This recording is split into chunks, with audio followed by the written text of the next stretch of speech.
Welcome to week 7. Today we're going to talk about the intro to scripting basics in Qlik Cloud. So we have a typo there, but we move on. So we talked about this a little bit last week with the data load editor, the layout. This is really going to be the view for your power user, more of your developer, really your prosumer here, someone that's going to be connecting tables and really working in the back end to structure these data models and get the outputs that you're looking for. So we'll jump into the demo here in a minute and then some resources that we put together. But again, just highlighting the importance of the layout on the data load editor. It's really your workflow machine, from having script sections, how you utilize them strategically to be able to lay out different chunks of script, how you can preview the table that you're loading so you can make quick changes without having multiple tabs open, and then breaking things out into your data source connections, being able to have kind of everything at your fingertips here. It's all in one place. So we'll get to that in a minute, but this is really picking up where we left off last time. So inside of Qlik Script, there's really a couple main types of statements here. You really have broken it out into statements that you have, like making your lib connections that connect to different databases or connection strings. You have like load statements, kind of just letting the script know what you're doing, where you're pulling things from, and they're just regular statements. Then you have control statements that are more common in other languages, doing your loops, your whiles, more of your conditional things, your logical stuff. And then you have everything that breaks out into syntax. So every one of these, has sub functions inside of them between time and date expressions and all that stuff that we'll get into in a minute. But understanding kind of the layout and the color, whereas, the statements themselves and control statements really don't have color to it, but anything in the syntax, you'll start to see the functions themselves are usually blue, fields are gold, tables are this maroon color to them. The regular statements, like just tracing something out, is always going to be black. Variables are going to be pink or are going to be green if you put them inside of strings. And then strings are exactly that, they're green. So understanding this color can really help, even if you're just picking up a script that you've never touched before, kind of getting a feel for it. It really kind of helps you with that, just so you have a starting point out. You're not just looking at, a black screen. It's kind of Qlik's way of having this IDE editor, in a sense, since you can't lean on other IDEs like, VS Code or something. So this is kind of, again, moving into more different types of functions that we have here. And this is a cheat sheet that I will share in the description, and I'll also show it here in a second, the full version. But really, again, breaking out these functions and understanding what you're trying to do in the script is half the battle before you learn how to do it. So working with string formulas and string functions is different than how you work with numbers, and how Qlik is going to understand numbers versus date and time, and all of those different things. So we're going to work through some examples today and show exactly how getting Qlik to understand the difference between a timestamp and a date stamp and numbers and text are all going to be, very important to this. And again, we'll release this cheat sheet here after. So the last thing I want to touch on before we get into the live demo here is really just some tips and tricks before you start scripting at all. The best thing you can do is comment your sections, leave yourself notes, leave this person behind you notes, leave a documentation, comment things out, and this is only going to help you in the future. As you start to create sections, or in this case, I call it tabs, naming your sections in order, whether you want to put them in order or put them in order later, it's always going to help to be knowing what you're working on, so you don't have a bunch of sections off on the side. Next, you really want to check this data model viewer after you load. Not every time that you're loading, especially if it's a singular table or something, but getting eyes on it and being able to confirm the associations that you're making, especially the density between some of the keys and things like that, are only going to help you make sure that you're working with the right data model there. And then a couple more beginner pitfalls here. You really want to understand the difference between date interpretation. And this is something that we're going to go into. If your dates are off, it will almost throw off every data model.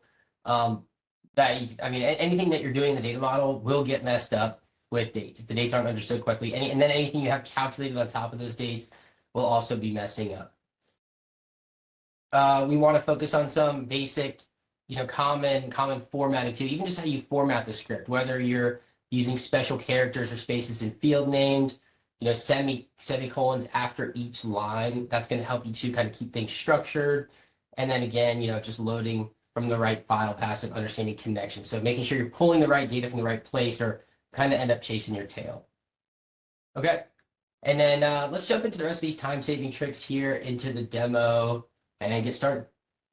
All right, sorry for the quick intermission there. Austin had to jump off. So we're going to jump in now to exploring the script basics. And here we are inside the data load editor, like we talked about. Now, I want to quickly highlight a couple things that we touched on last week and exploring the importance of data modeling, why it's important, what about data structures makes them important, the types of data models, things like that.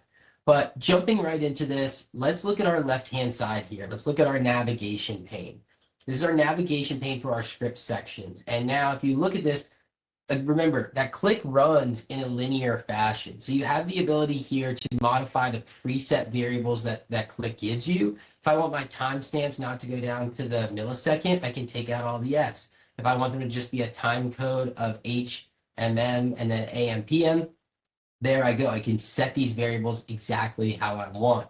And this is what's going to control and be specific to your application. So this is just an example of how you can then, translate this into each business application. Each business application might use a different, day of the week reference. We have customers that rely on different fiscal year settings. So I always come in here, I change this to 7 for a state fiscal year, right? You have the ability to add and create these different script sections that after it finishes running through these 20 lines, it's going to come right here to section number 1. Let's name that so that we can see exactly where it is. Then it's going to work its way down each one of these lines. Remember, you have a couple different ways to utilize these scripts. We can comment individual lines out with a double slash.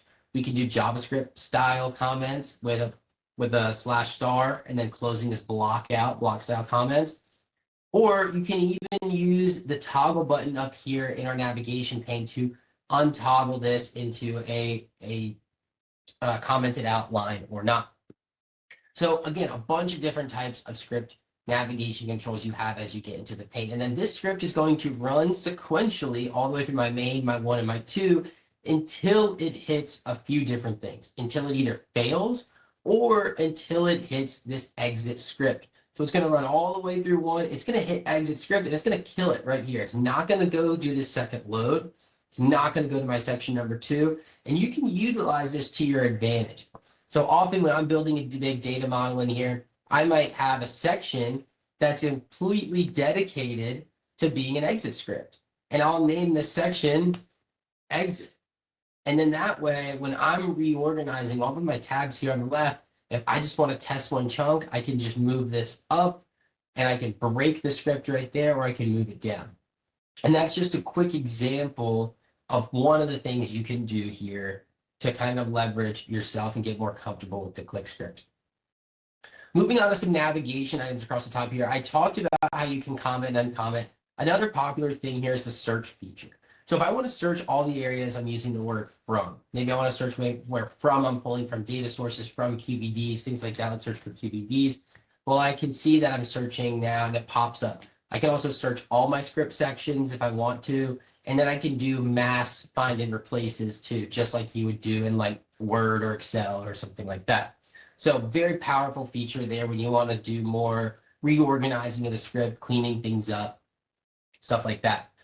You have the ability here to indent. So if I want to indent or de-indent, whatever that's called, I have the ability to kind of, again, clean up my script, because what this really is at its core is an IDE. It's your own IDE that you don't have the ability to leverage. So what this really is it's an IDE. This is giving you all the features available here to navigate, control, and format your script in an area that this eventually can be repurposed, saved, and pulled in from external sources so that you can leverage Qlik and all of its features, but still have powerful editing capabilities here in the data load editor. Another feature here, this is really your help section. Whenever you toggle this on or off, you're going to hyperlink anything that's a function or a keyword or a control statement. So you can toggle that. I can click on trace, and now it's going to launch to the help documentation of what trace function does, a little bit about it. And Qlik has very good documentation. I use this all the time.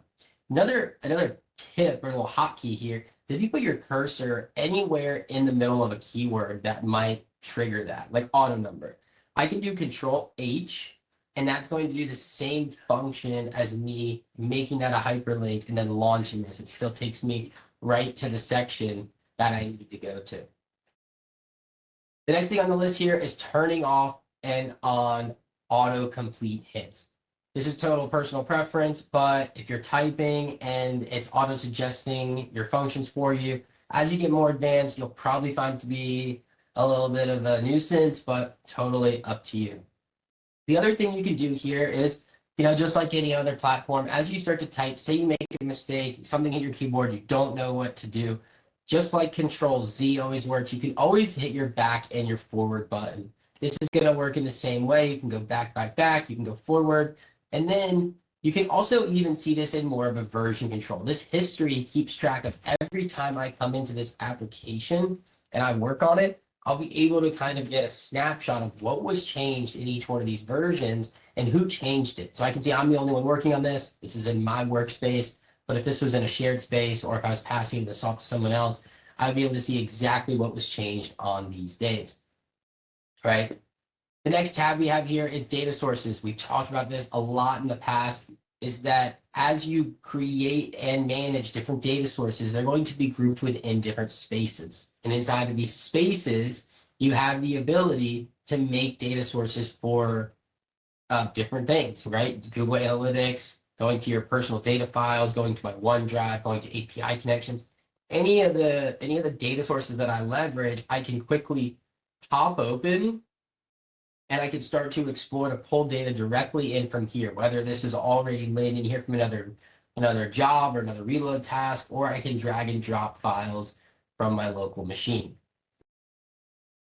The next option you have here moving over is that we can jump into a debugging mode. Debugging, can be really nice if you're trying to track down a breakpoint that just is giving you trouble. Maybe it's a formatting error. Maybe it's something that's you're having a disagreement or a logical argument issue. Maybe you forgot to put a semicolon somewhere and you're just trying to trace it down. This is when you're going to utilize the debugging. You can really crawl through the script item by item. The last thing we have, this is semi-new to some of the newer versions of Qlik and Qlik Cloud, is the previewing data. You can really turn off these store commands and do limited loads. They put this in place so that you're not just ripping in full QVDs or doing full pulls every time you're going to cloud. If you're developing an app, I see that a lot with new developers where you're starting to work on something, you're still just testing stuff out, data modeling, and every time you're doing a full load of that data source. So this lets you kind of limit those things down, just work with a smaller data model, get it more mature, and then release that. And then lastly, you have your load data. So again, if I load data right now, we're going to load the script that I have here in my Pane. It's going to fire this off. I loaded my 5-line table. Another quick hotkey here is you can actually hit Control Shift Enter, and that's going to hit your load data button for you. It's your hotkey for load. So again, it loads my 5 lines.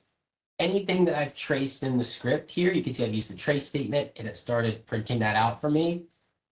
This becomes really nice if I'm trying to print a variable. I do this all the time. I'll have a variable that might be a timestamp that I want to compare to another timestamp. And before I do the logical equation, I want it to print the variable so that I can see exactly the time code it's using. Is it coming in as AM or PM? Is it converting from the time zone correctly?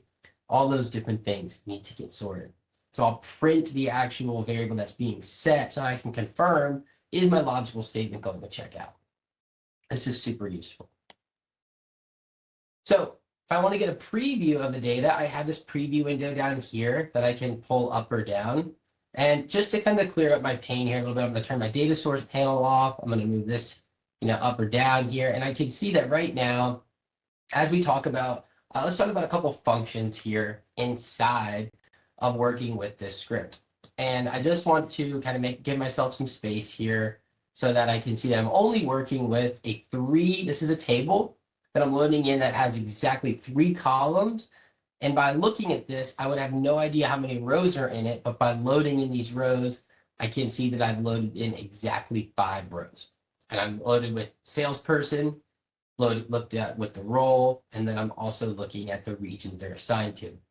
So we can see there's some issues here, right? We can see there's a period that snuck into Shubham's name, sales reps. These, might want that to say sales representative or have these be uppercase. And then we can see over here with North, I have these underscores that have snuck in. So we're going to talk about some quick scripting and function basics that are going to allow you to really get started, wrap your head around this, and then you can look at the demo files and sample files inside the school to get started and practice on your own. This is a really cool activity. So, all right, so there's a couple ways we can start cleaning this data. Let's start with something simple like a replace function on salesperson. So say this is a sample of a larger data set, and this brings in a good point here. I might want all the periods replaced out of that. So what I'm going to do is I'm going to call the replace function, going to open it up, and now as my first parameter, I put the field name in there. As the second parameter, what replace wants is the value that I'm looking for. I'm looking for a period. And then the third value is the value that I want to replace it with. And we're putting these inside of quotes. So as my third parameter, I'm actually going to leave it blank. So it's going to replace it with a no space blank character. And then just to be safe, even though this should come out printed correctly, and just print it as salesperson without Shubham having the period.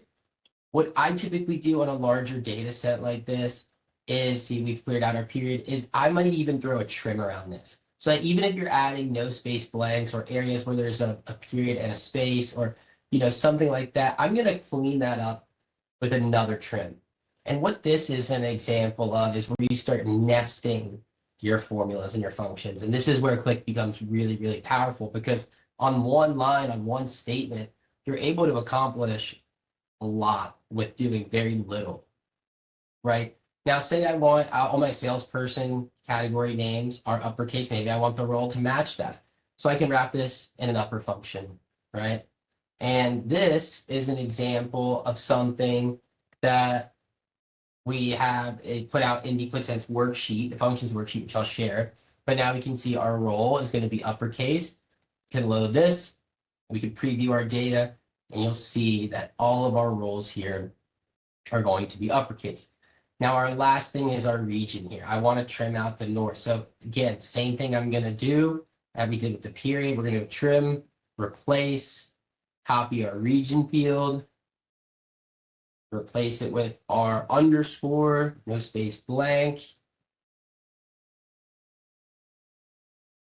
And then now what we can do one more time, if I want this field value to match the rest of my data set and be all uppercase, you got it. We're going to wrap it one more time in uppercase. So now we're going to have a very clean data set. Even though it's 5 lines, we've just fixed 3 very critical problems that could happen in data sets of any size. So now that we've got our values cleaned up here, we have 3 perfect columns. All the values are cleaned, everything is trimmed, everything is uppercase. But I want to reiterate the importance of why we're doing this. And in Qlik, it all goes down to the indexing engine. When the Qlik engine is looking at like values, like here in our region where we had 2 different values of North and one of them had the underscore, Qlik is actually indexing that as 2 completely different values. Whether they're street names, whether they're role names, whether they're region names, anything in your data set. And this is really going to be important if you're ever trying to make it a key field or something like that. But when you're letting the user make these selections, it's going to think that they're 2 completely different items. So to prove that, let's load the region field again here. So we're going to load these side by side.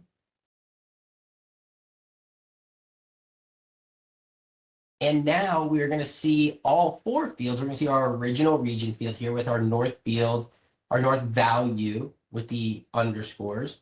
And then as we put this in the front end, we're going to be able to actually see how if I select North with my modified region, North is correctly associated to these 2 salespersons because I've cleaned it. If I want to take this a step further and show the original field of north, I can do just that. We're going to replace it with region raw. Now, if I go to select north, notice how it's only selecting north region. North and underscore north are two completely different values as far as Qlik is concerned. So that is why we really need to focus on cleaning data before it gets to its final destination. All of these little nuances make a difference when you're doing associations, when you're doing joins, when you're doing dependencies. These are the types of things that will make you a good data modeler and make your scripts powerful and make your data actionable, because under the hood, you can always still have these values here to expose. There's many times I'll make a dashboard and I'll purposely expose the raw values so that the database team can go clean them up. And that can be a separate effort to put in tickets and go through their pipeline and get it all squared away. But what's important to the user is that they can make these selections on North and they can still associate with Michael and Greg rather than being forced to use the 4 database values that are sitting in there. Moving back to the data load editor, there's plenty of things in here that you could do and I could cover, and I think we're going to cover that in another video that dives a little deeper with advanced scripting topics. But I'll show a couple more quick things as I'm in here.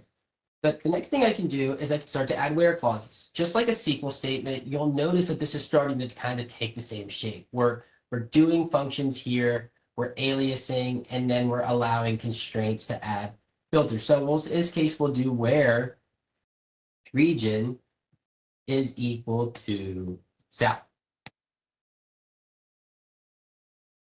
And in this case, I'm purposely using lowercase because when you call a where clause, it's actually using the unaltered version of the field that I've just generated. So even though region is now being put in an uppercase format, the original version of it was lowercase. So now I would load this and I'm going to expect to return exactly one value of this. Here we go, one line fetched. And again, here we go. So now, again, you can kind of see how this is taking shape is you have so much power within the script to shape and transform these tables however you see fit that it can turn into very complex data structures. I can see a little bit more information about how the value is being brought in, how many distinct values, what type of data, is it string, is it numeric, is it timestamp, is it categorical, can start to get some of these things. It can start to profile my data here as I'm working with it. And again, I can start to profile it here too. So it just kind of wanted to talk about some of these script basics and some of the functions around this. The last item that I want to highlight here for today's session of Intro to Script Basics is this Qlik Cloud functions cheat sheet that we've put out here. And what this does is it organizes all of these functions that we just talked about. They're all available on qlik.help.com, but they also allow you to just quickly organize and sort them in this little quick 2-page handout. So, use this or not, print it out, put it on your desk, especially while you're kind of getting the hang of things. But all of these things, from trim functions to capitalize, upper lowercase, some of the things we talked about today, replace function, there's a lot deeper understanding you can start diving into, start practicing with these. So, get the hang of these things, but knowing that they're out there is really what people run into the most. They constantly sit there and they're trying to solve the problem with the functions that they already know. And sometimes, one function can replace you stacking and nesting in like 5 other things. So this is all we have today here for Introduction to Script Basics. Stick with us for next week. We're going to dive into a new topic and cover a bit more. But thanks, and we'll talk soon.